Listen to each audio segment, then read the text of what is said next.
বড়ই স্বার্থপর। কেউ চাই না যে আপনি বড় হন, আপনি সম্মানিত হন, আপনার নাম ডাক হোক, কেউ চাই না। এমনকি আমার জিগরি দোস্ত যে আমাকে বলে আমি তোর জিগরি দোস্ত, সে দোস্ত চাই না। যখন দোস্ত দেখে আমার দোস্ত সম্মানের শিখরে পৌঁছে যাচ্ছে, তখন দোস্তর মনে মনে হিংসা শুরু হয়ে যায়। কেউ চাই না। আপনাকে নিয়ে মানুষ হাসাহাসি করবে, পিছনে আপনাকে নিয়ে কটু কথা বলবে, আপনাকে অপমান করবে, কিন্তু এই সমস্ত অপমান, কটু কথা, লাঞ্ছনা বঞ্চনায় থেমে গেলে চলবে না। আপনাকে আমাকে লক্ষ্য ঠিক রেখে আল্লাহর উপর ভরসা রেখে এগিয়ে যেতে হবে। ইনশাল্লাহ একটা সময় আসবে, দেখবেন যারা আমাকে পিছনে নিয়ে হাসাহাসি করেছিল, অপমান করেছিল, যারা কটু কথা বলেছিল, তাদের মুখ একদিন কালো হবে এবং আপনার জীবনটা দেখবেন আল্লাহ রাব্বুল আলামিন সম্মানের উচ্চ শিখরে পৌঁছে দিবেন। এই জন্য লক্ষ্য ঠিক রাখতে হবে। পিছনে কে কি বললো দেখার আমার সময় নাই।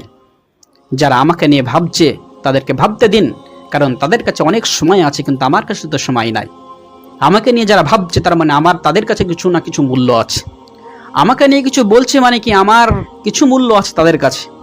এই জন্যই তো আমাকে নিয়ে ভাবতে হচ্ছে তাদের। এই জন্য ভাবতে দিন, একটা সময় আসবে শুধুমাত্র আমি আপনি